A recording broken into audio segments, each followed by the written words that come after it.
అదరగొట్టే కారం రంగు రుచి ఆచి కారం పొడి. ఈ రోజు జూబ్లీహిల్స్ బై ఎలక్షన్ రిజల్ట్స్ సందర్భంగా మా జూబ్లీహిల్స్ ప్రాంత ప్రజలందరూ కూడా దాదాపు 25,000 మెజారిటీతో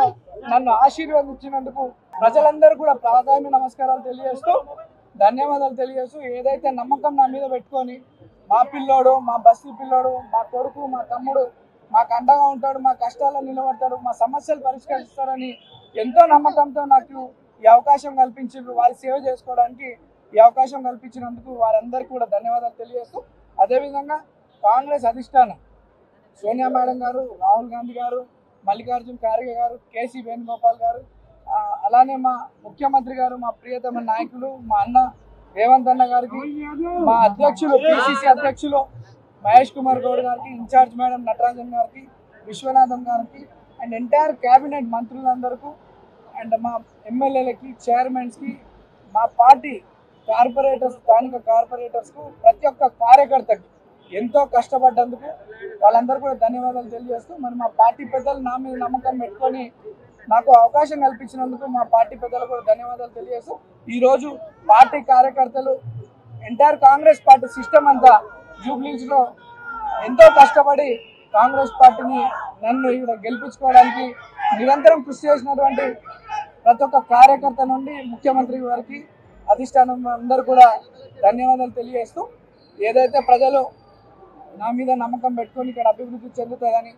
భవిష్యత్తు బాగుంటుందని నమ్మకంతో ఇచ్చినారో దాదాపు 200 కోట్లతో అభివృద్ధి కార్యక్రమాలు చేపట్టినాం గతంలో. ఇప్పుడు ఈ యొక్క ఇంత మంచి ఆశీర్వదించారు పెద్దలు ముఖ్యమంత్రి గారి దృష్టికి మా ప్రాంత సమస్యలన్నీ కూడా తీసుకెళ్ళి అన్నీ కూడా శాశ్వత పరిష్కారం చేయడానికి నిరంతరం కృషి చేస్తా. ప్రజల్లో అంటే గతంలో బీఆర్ఎస్ వాళ్ళు గెలిచినప్పుడు కొన్ని కక్షపూత రాజకీయాలు చేస్తుండే, నవీన్ యాదవ్ దగ్గర అటువంటివి ఉండవు. నవీన్ యాదవ్ ఈ రోజు వరకే మీరు మేము ఇప్పటి నుండి మనమంతా ఒకటే, అందరం కలిసి మన ప్రాంత అభివృద్ధి కొరకు కష్టపడదాం, కలిసి పని చేసుకుందాం అని చెప్పి సందర్భంగా తెలియజేస్తూ మరి మా అనేక దుష్ప్రచారాలు బీఆర్ఎస్ పార్టీ వాళ్ళు మా మీద నన్ను, నా కుటుంబ సభ్యుల్ని అనేక తప్పుడు ఆరోపణలు చేయడం జరిగింది. వాటికి ఈరోజు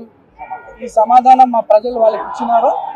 ప్రజలందరూ కూడా మరోసారి ధన్యవాదాలు తెలియజేస్తూ అందరికీ కష్టంలో తమ్ముడుగా, కొడుకుగా ఉంటానని చెప్పి తెలియజేస్తూ డెఫినెట్లీ మా ప్రాంతంలో అన్ని స్కూల్స్, గవర్నమెంట్ స్కూల్స్ని అన్ని కూడా రెనోవేషన్ చేయించి మంచి క్వాలిటీ ఎడ్యుకేషన్తో పాటు వాళ్ళ ఫెసిలిటీస్ అందిస్తూ ఆరోగ్య పరిస్థితులు కూడా బాగుండేలా జూబ్లీహిల్స్ ఒక ఆరోగ్యవంత నియోజకవర్గంలో, ఒక విద్యకు సంబంధించినటువంటి నియోజకవర్గంలో కష్టపడి పనిచేస్తామని తెలియజేస్తాం.